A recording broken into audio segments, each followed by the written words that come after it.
very much, though. We appreciate you.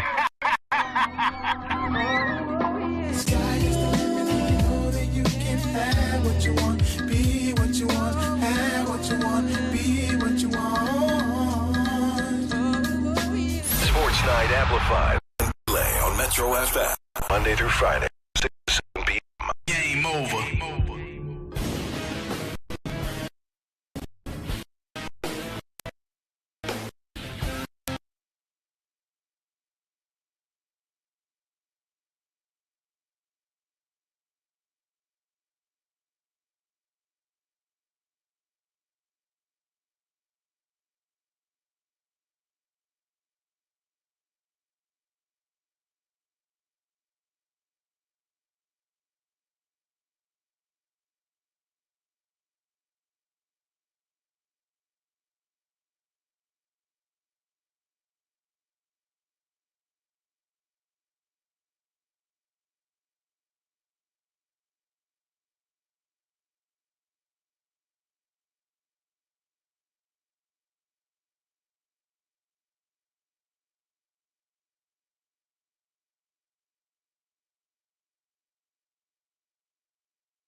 $8.06.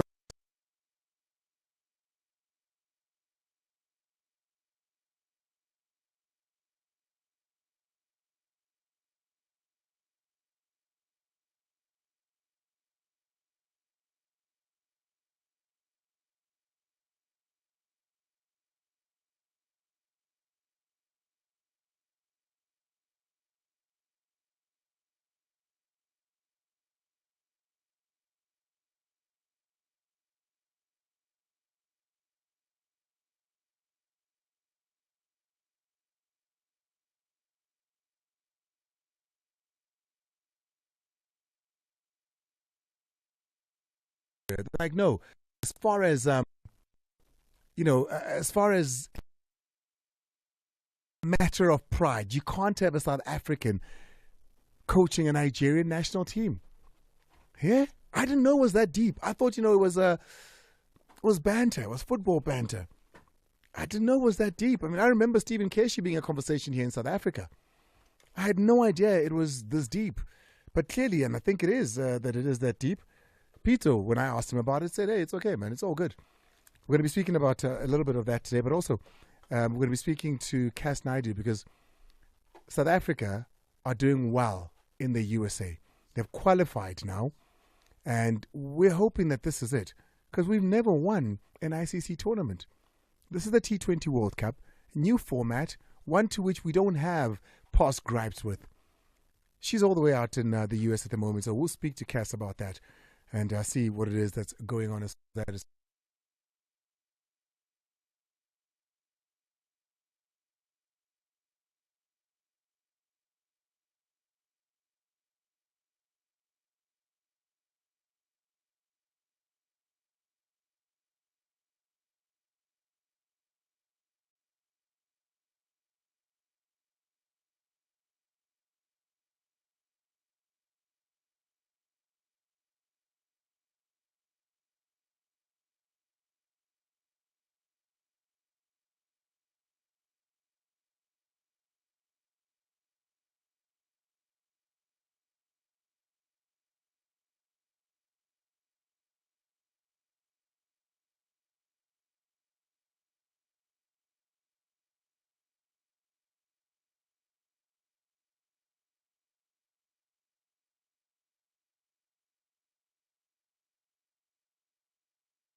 SABC cricket commentator Cass Naidu joins us, and also founder of G Sport for Girls. Cass, always great to have you. Thank you so much for coming on.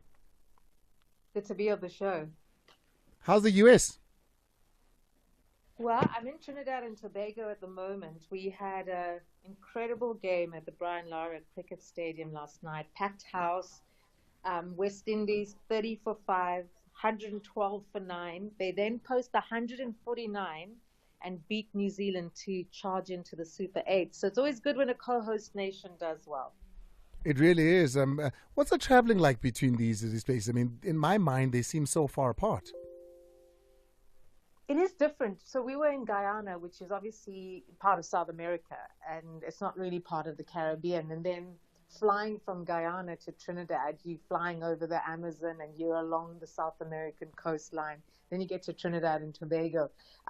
It's fascinating to see this melting pot of cultures, the different ways of being. And then you get to Trinidad and you're literally at the home of cricket. I mean, the likes of Brian Lara and Sunil Narayan, Kyron Pollard, and you feel like you're name dropping, right? And the love for cricket here. I mean, I've been fortunate to be going to a couple of places around the world where cricket is a religion, like India. And if you look at England, it's such a well loved sport. But then you come here and you go, they live it. Every single delivery last night.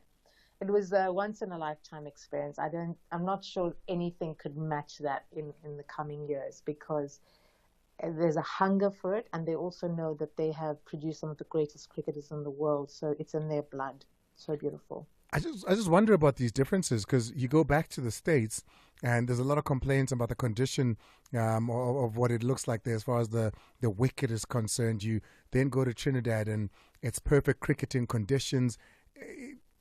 And not everybody gets to play everywhere necessarily, Cass.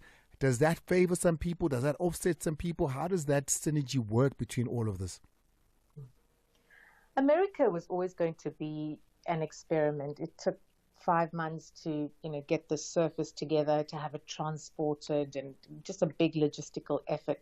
And from what we're hearing from many people, it takes many more months to actually prepare a surface. You will actually want to have a couple of warm-up games in New York before you really get the World Cup going. And I don't think ICC had time on their hands from that perspective.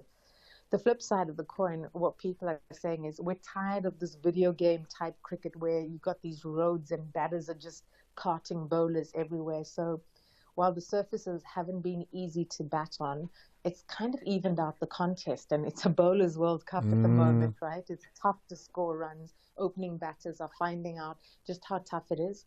The surface in Trinidad last night wasn't easy. The ball was sticking in the wicket. It took an innings of absolute miracle from Shafane Rutherford. He scored all 37 runs of the highest ever 10th wicket partnership in the men's T20 World Cup, and took 37 of the last 2 overs to literally stuff New Zealand's chances of, progressing into the Super 8. So it's evened out everything, and I think you'll have all this feedback. Let's be honest, you've got so many destinations. The West Indies is not a country; it's just it's a couple of islands put together, and everywhere it's different. Everywhere you go, I mean, I'll go from here to Barbados and then to St. Lucia, and potentially back to Trinidad again.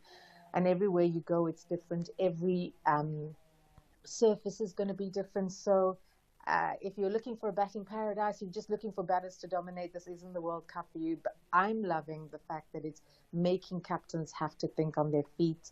And the games are close, right? In 1 or 2 overs, it just flips the game, and suddenly the opposition is on top of you when perhaps you've been ahead.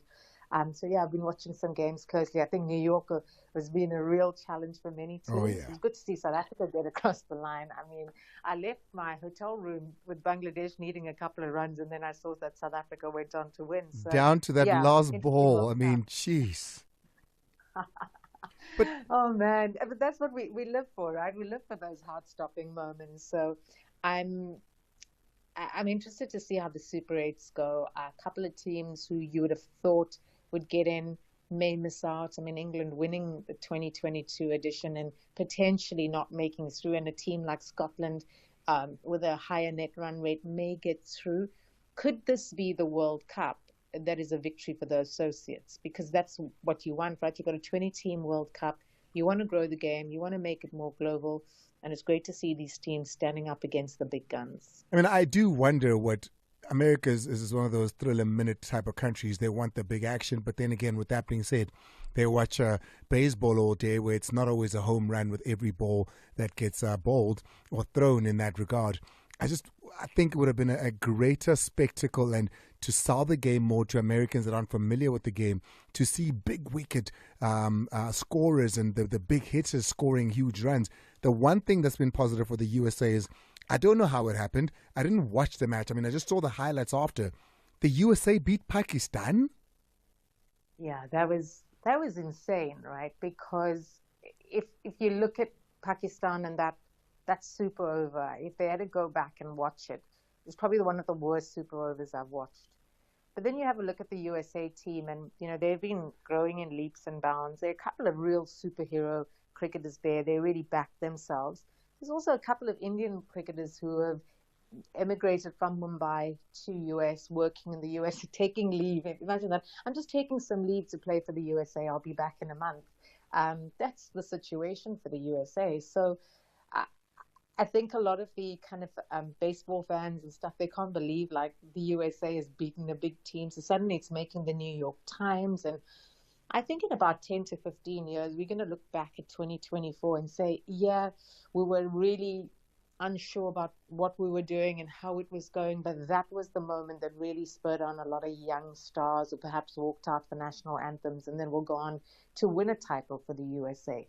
It will take some time, but that's how it is when you have to grow the game. I think you can even liken it to development of sport in South Africa, that unless you start feeding the grassroots, we're never going to rise to the top and win world titles. But similarly, the globalization of cricket, unless you take it to these territories that desperately need the spotlight on them and invest early on and take the criticism, if you're not going to try something new, you're never going to get greater advances in the game.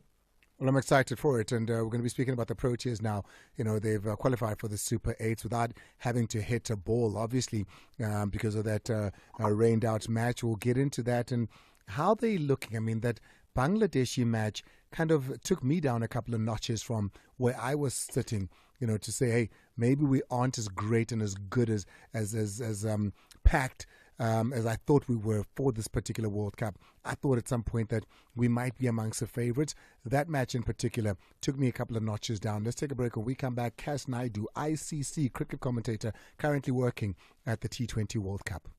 Need the right tools to run your small business? With Nedbank, you get the latest Visa, MasterCard and Amex accepting card payment device delivered to you within 48 hours. Enjoy getting your payments straight into your Nedbank account on the same day. Plus, you could get 100% back on the purchase price of the device. Apply on the Nedbank Money app today. Join the bank that's best for your small business. Nedbank, a licensed financial services and registered credit provider. T's and C's apply.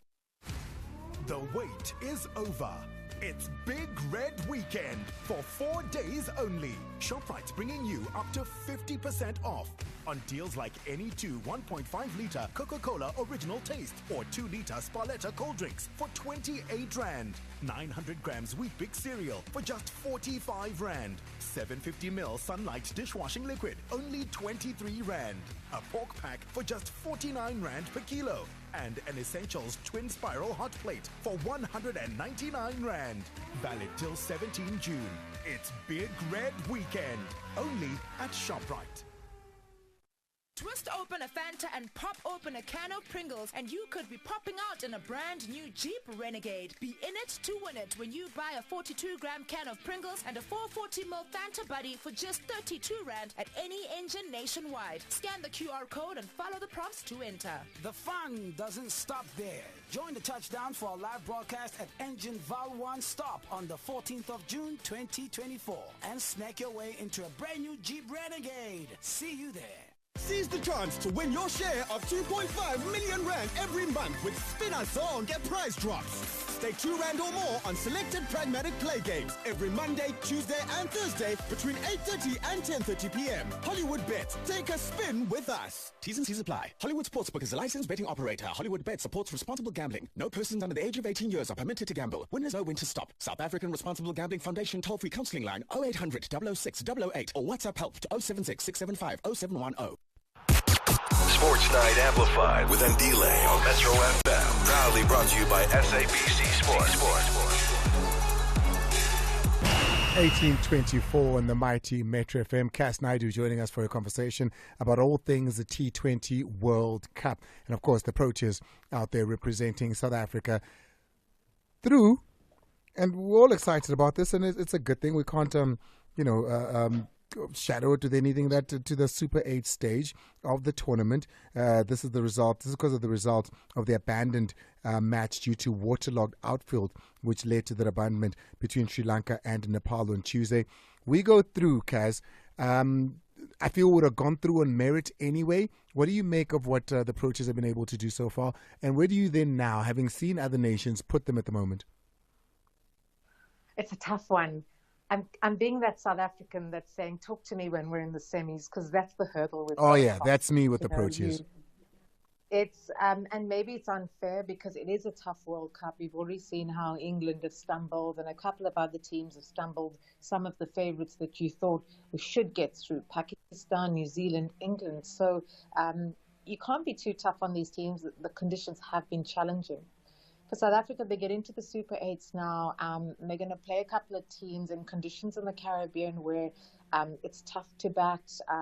Spinners are right into the game. The bowlers are mixing it up, the fast bowlers with the new ball. There's just so many variables that they have to now come, from the highs of New York in the sense that, you're out there, you're into the Super 8s, but you come to the Caribbean and other teams have already had and made use of these conditions. So I think that would be the one thing they'd look at. Obviously, as I said, it hasn't been easy for the batters, but then you look at someone like David Miller, and he's a great example of just how he's been able to play the match situation, adapt to the conditions, and be able to take South Africa across the line. I think the most impressive thing for me has been in the most pressurized situations, 24 for 4 against the Dutch, almost dead and buried, they win the game. Against Bangladesh, tight, they get across the line. These are the kinds of games South Africa have previously not been able to win. So that resilient nature has been really good to see. Bartman has been fantastic with death bowling. Keshav Maharaj, incredible to come back from injury and rehab and now be at a World Cup and bossing it. I wonder if there's an opportunity in their remaining games to be able to give the likes of Tabraiz Shamsi an opportunity, test out your resources and just make sure that you've got your bases covered coming here.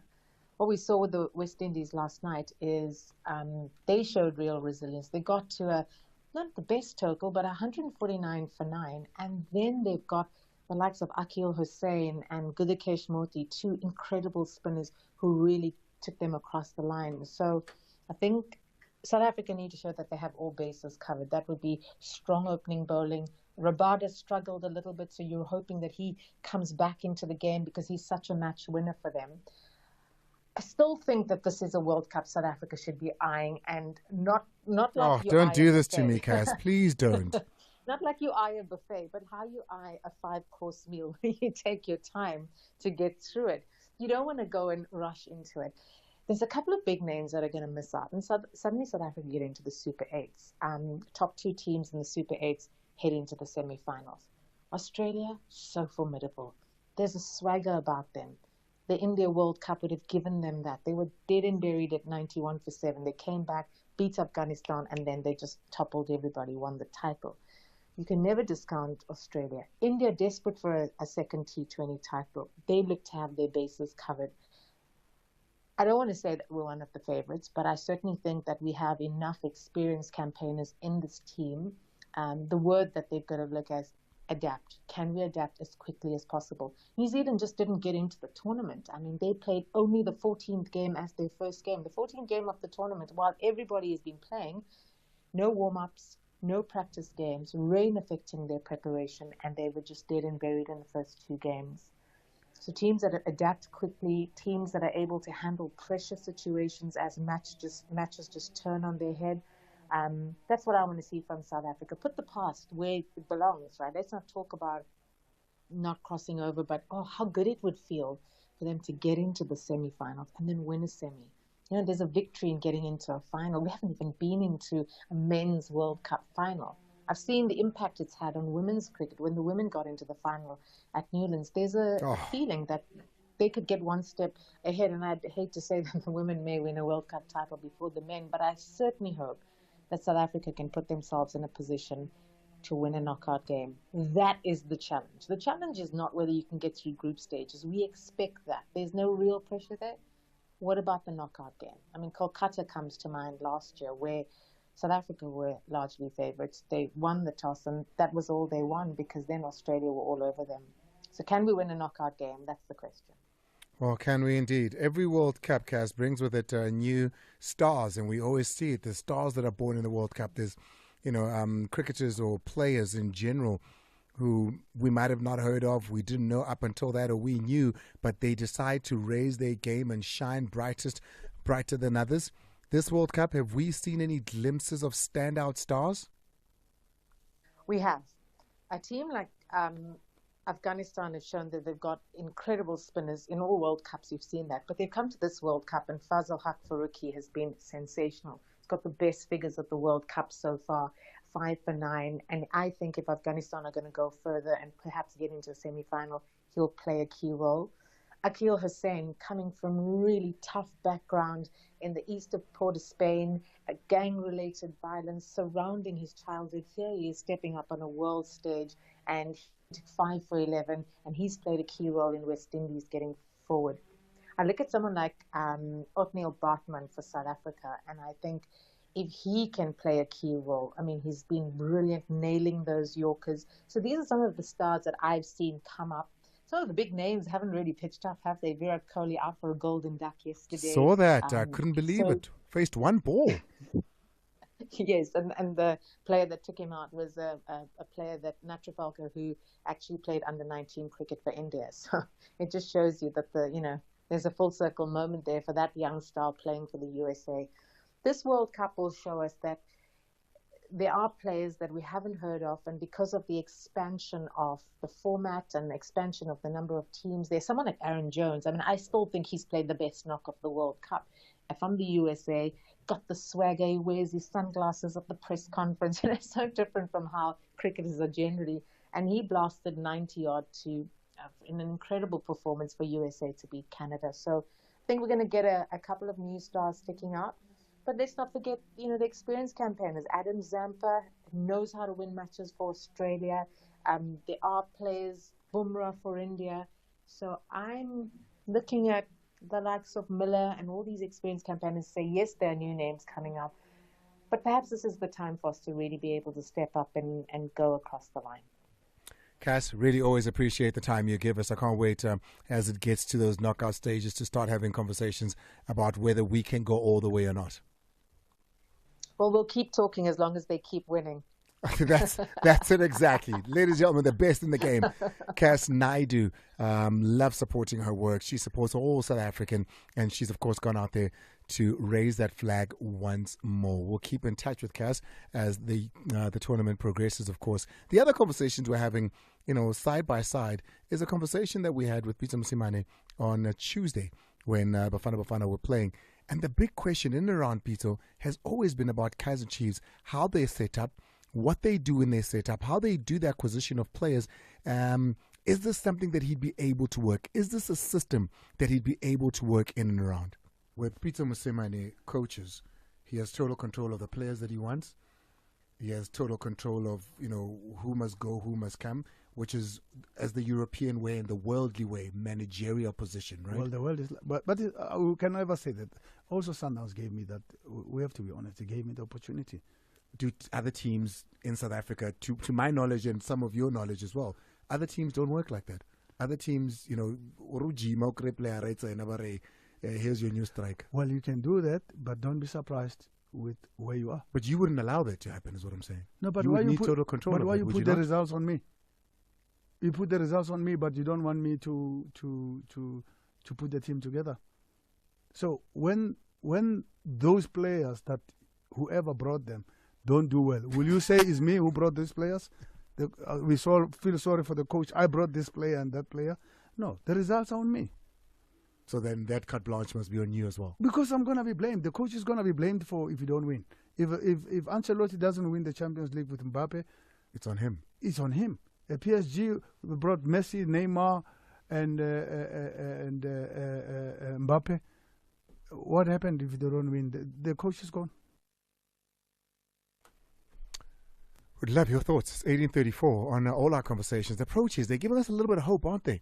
And then, of course, there's that big conversation to be had there. Let's take a break. The Podcast Friday boys are also going to get into this one. I'm excited about that. Sports Night Amplified with Andile on Metro FM. On the line right now, Kitsone Chavisto Chava Mufokeng, who is the father of Relebohile Mufokeng. Chavi? Bona Chava, ba busy ka rile, ba itse ro shapa shoto. Mo bitsa nnete. O shapa shoto ba botsise kwa maZulu. Abacaburi, the father of Rile le yena na dlala disc. Monate. Ah, mara Chavi ba o ka speed go rentwana no le shapo man. Your boy is wearing the national team kit. I can only imagine seeing Rile come on for those last 5 minutes. It was an emotional moment for us. And also blomo go dlaleng.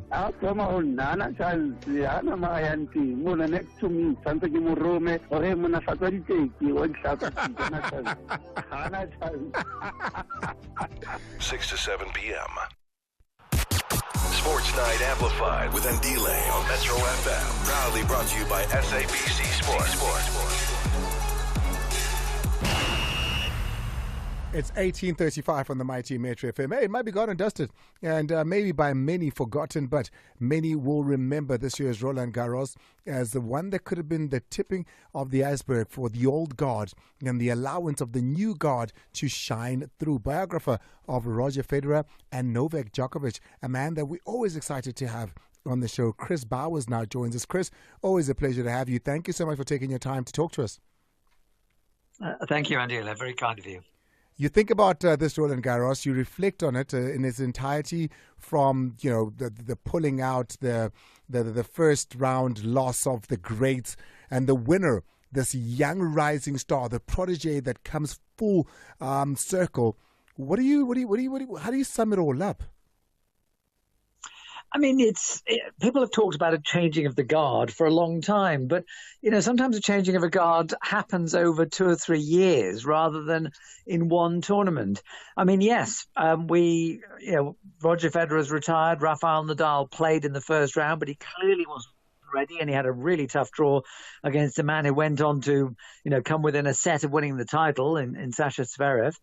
So we had Djokovic, and Djokovic had to pull out after winning his 4th round match. So in a way, you could say this is the first of the post-Big 3 Grand Slams. But, the semi-final between Sinner and Alcaraz was a fantastic match, 5-setter. Really, and then Alcaraz goes and wins in 5 sets in the final. So, I think in a way it's a way of saying, yes, the changing of the guard is nearly complete, but tennis is still in good shape. It really is, but does it take away anything when you hear, the likes of Djokovic and many others have come out and said the surfaces weren't great? I mean, that's why he got injured. The surfaces weren't well prepared. Does it take anything away from this tournament and this year, you think? No, not at all. I mean, in many ways, I think we should be incredibly grateful for advancing technology.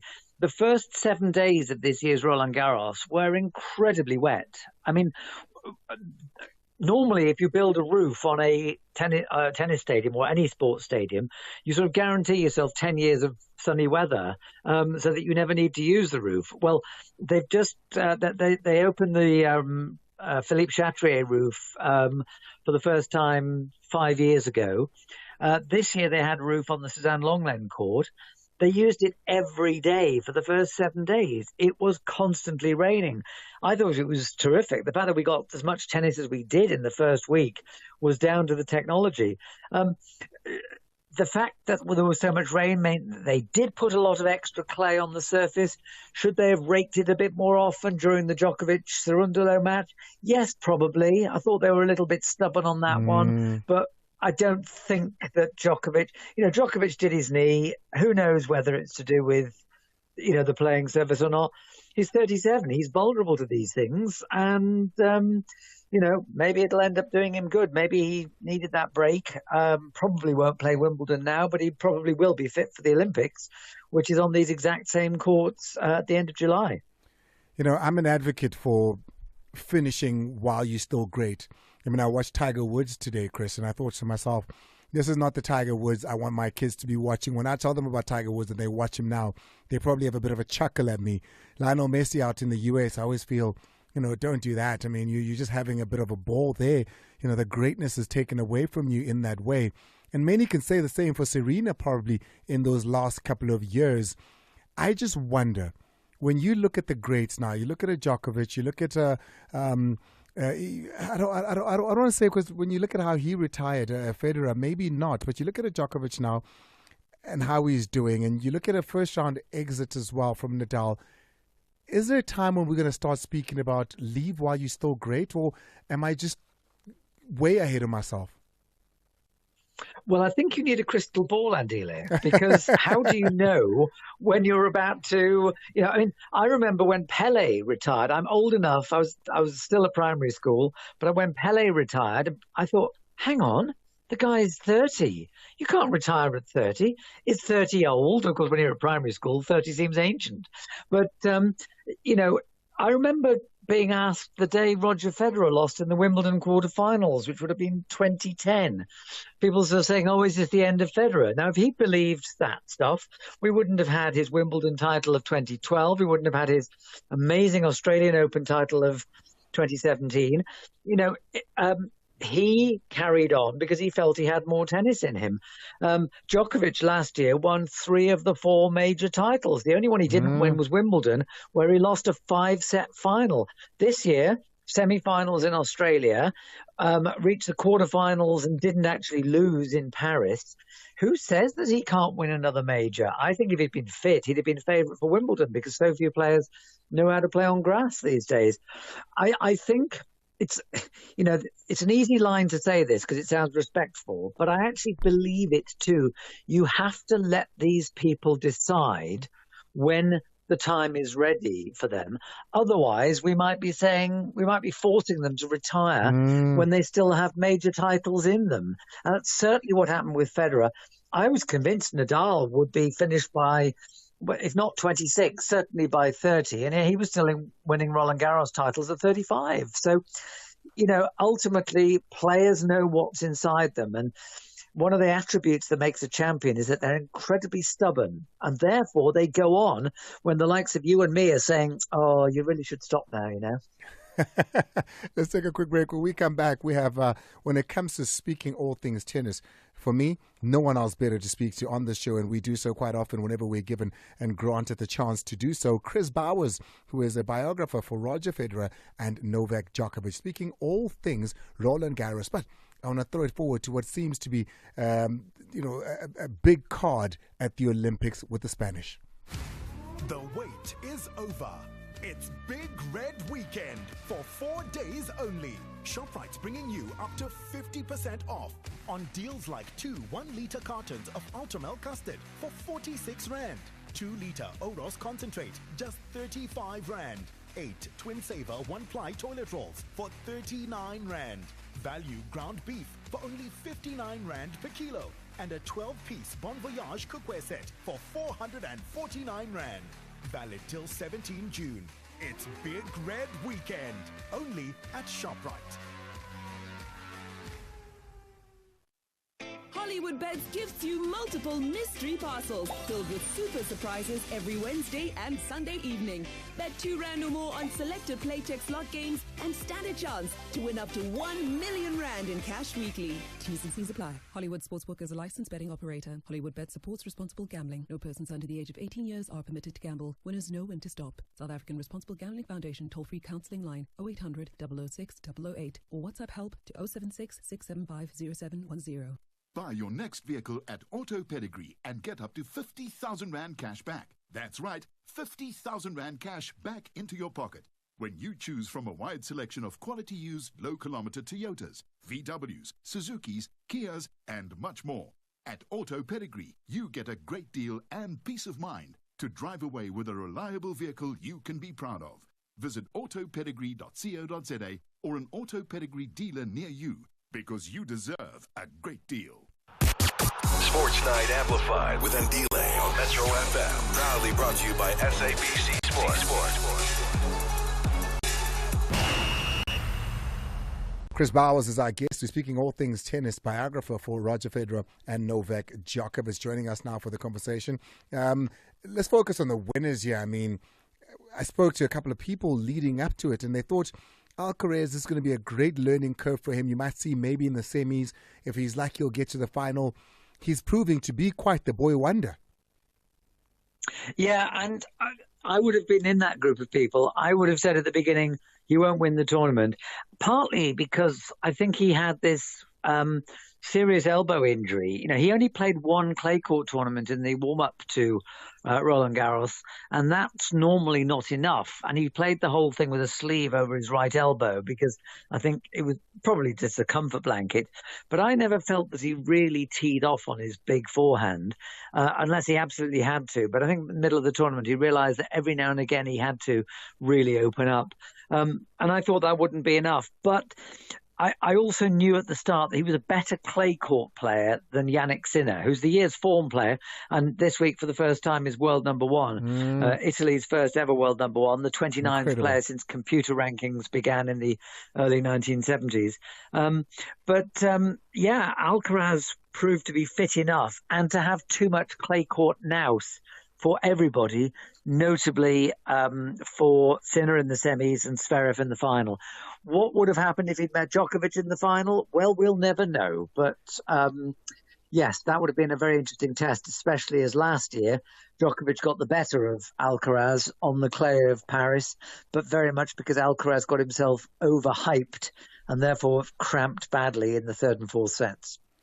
Well, and then let's turn our eyes a little bit to the women's game now. A great one there as well. Iga Swiatek, she goes on, clinches the women's title in style. She had to survive, of course, Naomi Osaka on the road to the final as well. Great one there. Some young talent also coming up there. It's great to see this much excitement even in that game.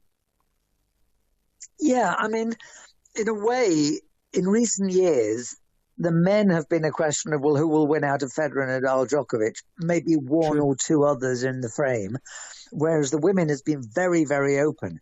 Now you've got four players at the top of the women's game, with one clearly the standout player, and that's Iga Swiatek. Sabalenka is clearly a regular player, 2 Australian Open titles in a row. Coco Gauff, the reigning US Open champion, and Elena Rybakina, former Wimbledon champion. Those are the top four in women's tennis, and I think that they will be the dominant four for a while. I'd be surprised if we see many Grand Slam titles won from outside there. When it comes to clay, Swiatek is by far and away the best. I mean, this year was her 4th Roland Garros title, her 5th Grand Slam title. But it's now got to the point where she's nothing more to prove on clay. What she needs to do is to show that she can win on grass. And I hope she takes the grass court season a little bit more seriously this year. I think she gets herself into a psychological mindset where she says, I've played so much tennis on the clay, I'm too tired to adjust to grass. And no, she isn't. She could play extremely well on grass. She just hasn't done it yet. But she was a girls' singles champion in her junior days. So, I look forward to her working out how to play on grass. And you never know. She could easily win Wimbledon this year. Before I let you go, you touched on it a little bit earlier. You're speaking about the Olympics, of course, and just I think it was a day ago or 2 days ago, we now know who's going to be representing the Spanish in the doubles, and it's a team of Nadal and Alcaraz. Unbelievable. Something I want to see, definitely. I can't see them getting beaten, to be honest, coming into that tournament. It's a wonderful thing, isn't it? It was mooted at the start of the year, and everyone sort of thought, oh, God, that would be fantastic. No, it won't happen. And yesterday, the French Davis Cup and Olympic captain David Ferrer confirmed that, yes, they would play together. I think that's great. I mean, I think, doubles needs this. Doubles is the kind of tennis that most club players play far more than singles. We like to see it at a good level. It is good on the tour, but it can be a little bit... the points could be over very quickly, and an awful lot of the doubles specialists aren't really household names.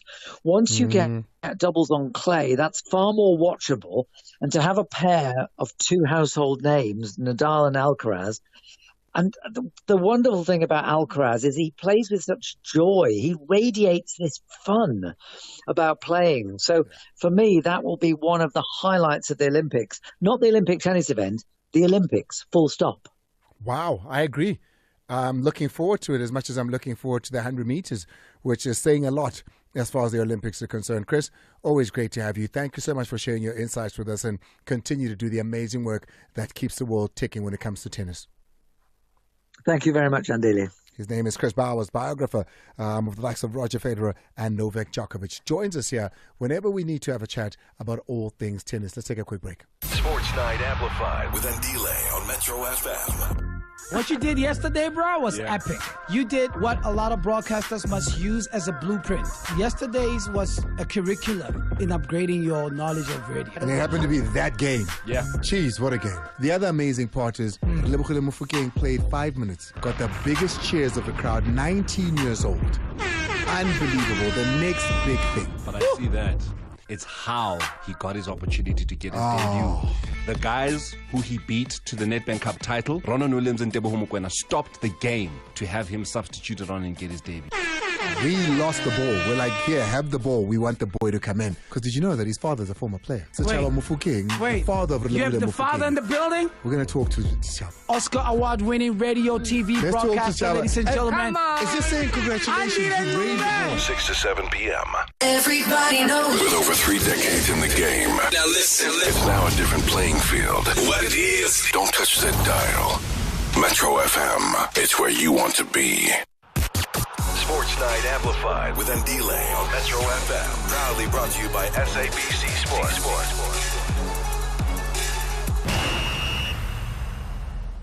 Great conversations we had with Pitso Mosimane in the course of the week. And there was just so much football and so much to talk about that we didn't get to all of them. The Podcast Friday guys are going to get into it. But the big question, and the one that many wanted, and we wanted to put it to bed once and for all, was in and around Kaizer Chiefs. I asked him directly, have a listen. Have you had any conversations with Kaizer Chiefs since the last time we spoke? Well, I have never had any conversation with Kaizer Chiefs, but you must know that how my things are done from our office, and that's where things are done. And sometimes the office doesn't tell us some of the things as long as they are not. It's not the offer is not on the table, discussing proper discussion. They don't tell us, but the office has never spoken to me that there's a request, and I'm in good terms with Jessica, Bobby, Kaizer Jr. No, there's no issues.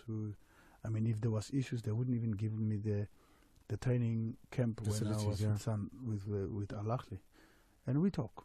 And but I don't want to put Kaizer Chiefs under stress or under pressure. Why they can have whoever they want to have, and I also can go wherever I want to go. But I ask you, Coach, because your name comes up every time, and the fans want your Yeah, name. At the the stadium, fans- there's we want Pitso. Would a Pitso Mosimane want to take that job, and could a Pitso Mosimane turn that around? And what would it take for Pitso Mosimane to turn that around? Andy, you know me. I go to places that no one has gone. It's the same thing with SuperSport United. The same with Mamelodi Sundowns. The same with Al Ahly. They have never won an international tournament in the last 6 years. I went there. Same with Al Ahly Saudi. They were number 9 on the lock in the first division. What you did in the Club World Cup. Yeah, I go wherever. It's an exciting project, I must tell you. A Chiefs project. Yes, it's an exciting project, but it's a difficult project in terms of understanding and turnaround times. it's not about qualifying for top 8 and you win top 8 and then you say you've turned the corner. No, it must be a good project. I mean, teams are going to the World Cup receiving R1 billion there. Now football in Africa now is changed. Yep. So, those are the conversations we've been having this week. Remember, the Podcast Friday guys come in tomorrow and we'll speak about a lot of what happened here. Give us a call, though. All things tennis, cricket, or even football. 086-000-2160. WhatsApp on 060-552-7303. We'll start with your voice notes. All right, here we go. Call Metro FM now on 0860 002160. Drop us a voice note on 060 552 7303. Waking up, turned up. Good evening, Ms. Ligata. Good evening to Timmy, your team, and my fellow listeners. Hey, Tara. Ms. Ligata, I heard when Cass was mentioning the West Indies team of old, you were getting the vibes. Yeah, West Indies, they've always had big hitters and good teams like the Brian Laras, Carl Hoopers, Shivaran, Chandapur. The list is endless. Coatley Agros, Haynes, Gale. The list goes on and on. But for me, they are more or less the same as the Netherlands football team. I hope you understand. Live and direct from Simmons. I hear you. Andile man uthetha nombulelo man. Hayi abantu banengxaki nekhosha bafana. Ngabantu bapavela iKaizer Chiefs bra. Thina sinangxaki thina. Inhlilo yenzayo ukhosha bafana. Uthetha nombulelo. Yeah, that comes from yesterday. It was mind-boggling, the amount of calls. When I thought we'd be celebrating and speaking about the positive we're seeing, the amount of calls that came in yesterday, with such negative tones and disappointment at Hugo Bruce and Bafana, that was crazy to me. Hey, Andile. Orenye Andile. Kanti coach ara yona Kaizer Chiefs I ana utswaleng Andile. Ro gopela o tseba o ka re bathaka ba o ka re ba raloka ba serious. I can tell you this. I mean, I read reports and I speak to journalists all the time. And everybody seems to think they know. Right now, as we sit here, this is the first time I'm probably saying this. I don't know. I've heard the short list. I've spoken to people who say, yes, Andile, we've been called and we've had conversations. But I'd be lying to you if I said I know right now. I don't know about an hour from now. I don't know about tomorrow, but right now, I don't know. Good evening, Ma'a. You speaking to Mission Protea Clan. Now I've got simple words, just best of wishes to our boys, the Proteas, and I just hope that they make us proud and reach the final of this World Cup, and not be like the team 1999 when we lost by a single run against Australia in 1999. Oh, don't remind me. So go out and make us proud, boys. Let us not be chokers this time around. Good luck. You said the C word. You said it. You've started it now.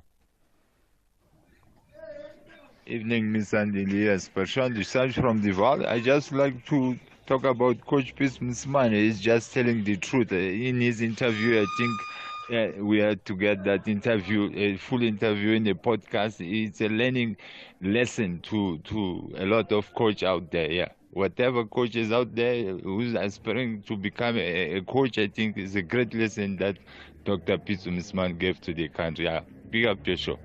Thank you very much. Good evening, Brandile.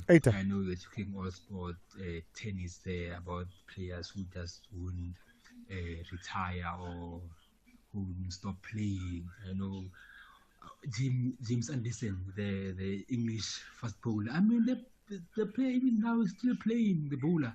And he's a fast bowler. Imagine, 41 years, he's still playing now. Great show, Brandile.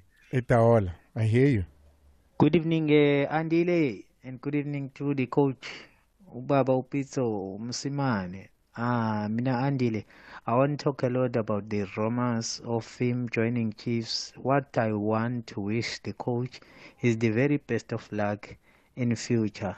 I wish he can get a team as soon as possible so that he can be able to start a preseason at an early stage. Thank you. Appreciate it. Let's take Jimmy Macau. He missed out the other day on having conversations. Jimmy. Eksendile re mboswa. No ke phela ke monate ke wete. Ndropile ka manta mona face tsene face Aski wa easy. fana monyala sho. Andile bona me bra. Ngase mafodi jo, hayi. Hayi wena ka mafota mfananga. Wa easy dia wa tso di binang dia fota. Dintshang boy.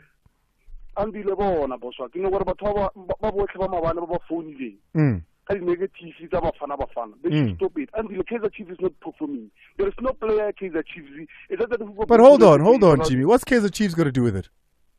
No, wait. All the people who phone le mabane is the supporters of Kaizer Chiefs. But for the first time in a long time, there was a player Kaizer Chiefs on the field. Well, Yes, in the it's what team. So Andile, they should stop this thing about negative Bafana. Let me tell you something, Andile. Bafana is doing well. It's just that there are mistake mola le mola. But Bafana is doing well, my brother. South Africans maybe we are not proud South Africans. You know my feelings about Coach Hugo Bruce and this team.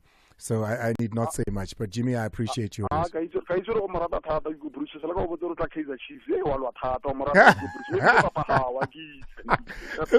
Macau, thank you so much. I appreciate you. Why did you come in here with a snarl? What do you mean? You came in here with like a look. What look did I give? I don't know. It was just a look. I don't know if it was of expectation or disappointment, in fact. Expectation or disappointment to find you? I was expecting to find you. Oh, I thought you'd heard my comment before, perhaps. No, what did you say? Oh, Jimmy said, "Why ka sa o nyale?" And then what did you say to that? Ka re tshwanetse ke lo gym. I go afford it right now. And then I rang up. I know. Then I think he realizes I give we mark. So you think that you can't afford me? I can't. How do you know you can't afford me? I can't afford anyone. I've got 4 kids. Yeah. But you work hard. Yeah, they chow through it harder. But you'll just have to work 7 days a week. That's all. And then when do I get to enjoy what you bring to the table? You know that. Well, I think that don't. If you want to use the table, let's. After work. Yo, I don't really fully get to enjoy it. You will, because it's me. Oh wow. Mm-hmm. Is that a big part of who you are? Do you like, the sexuality part of it? Is it a big part? It's in my hierarchy of importance in a relationship. Mm-hmm. It probably falls third. Third? Yeah. What's number 1 and 2? Oh man. I think the most important thing for me is trust. I like that. I like that. That's even more important than love for me. Trust. Yeah, trust. Number 2 is finance. Yep. So sex would fall number 3. 3 to those 2 things.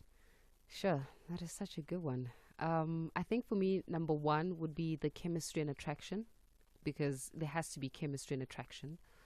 I think number 2 would be character and personality, because your character. Really? Your character. Because I believe. I mean, character speaks to the person you like are. your kindness. Okay. Right? Your character, your kindness. I can't be with somebody who's not kind and who's not loving, who's not understanding and patient. So your character is what's going to keep me with you. Okay. I think number 3 would be sex. And number 4 would be finances. Really? Yeah, number 3 would be sex. And I'll tell you why. For men, there's I can't perform if I don't have money. That's true. If I've got money issues in the bedroom, I've got issues too. But you see, with the thing is that I don't have money issues, so that I would want to perform in the bedroom, and hopefully you get to perform with me. So money over, like sex over money? No, not even but because ultimately what's going to keep us united, right? Money comes and goes. And maybe that's what I've been understood to experience in life. Money comes and goes. Money, sometimes you'll wake up and you are very wealthy, and then something will happen. And especially us who work in very diverse fields, right? But what is going to keep us together, right? Because the truth is, if the money goes, I must not leave.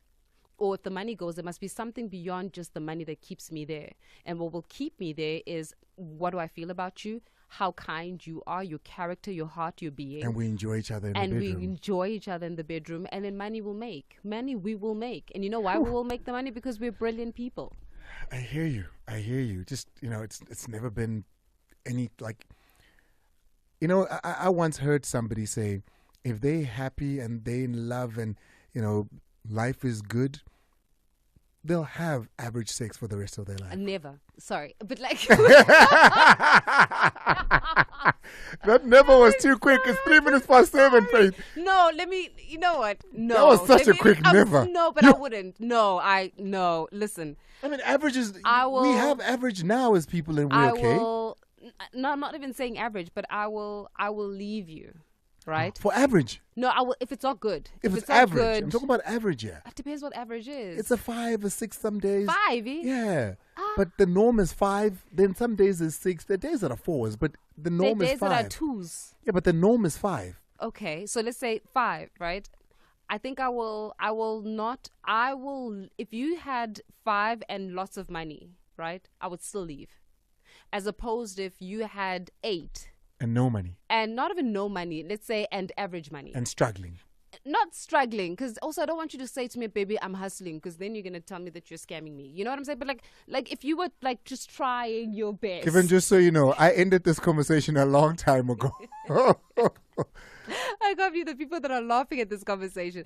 But it has to be at least a 7 or an 8. I don't think anybody should stay for a 4. 7 or an 8? What are you saying? That a handbag is going to keep me company? 5. No, like a handbag can't keep me company. I want you. I don't want my handbag. Faith, what do you have on your show? Lots in store for us this evening, but it's definitely not going to be a 4. This evening, we're in conversation with IFP leader, of course, the Honorable Velinkosi Tlhabisa. This is, of course, after conversations and meetings that were held that they will be officially joining the African National Congress and the Democratic Alliance and the Government of National Unity. We're also going to be speaking about the plans for KwaZulu-Natal. You remember that tomorrow we've got the swearing in of parliamentarians, so that's also on the cards. Then, this evening, we are joined by... the ANC in KwaZulu-Natal to look at the future and in terms of the talks that are currently underway for the governance of KwaZulu-Natal, because it seems, it's not confirmed, but it seems that Umkhonto weSizwe may be left out in terms of this coalition government or the way in which they govern, you know, and we'll talk a little bit about that. And then it was a conversation we were supposed to have about 2 days ago. I was absent yesterday, so 2 days ago, but we ended up having Brian Molefe as a conversation. But so this evening we are going to also be speaking about, trauma bonds after 8 as promised, and then we're also going to be going into black party groupings. Dr. Ongama Mtimka explains a writing that he did regarding why is it important for black parties to actually formulate coalition. Right, Chiwas, look at the time. We've got to go because Faith comes on over the next 2 hours to do all of that talk. There's a new buzzword in South African politics, isn't it? Government of National Unity, GNU, is what everybody's talking about at the moment. So we'll continue that conversation here on the Mighty Metro FM tomorrow. Podcast Friday, the gents are here. We don't play games. We wrote the game. Up in here, it's burning. Metro FM. It's where you want to be. Where I want to be.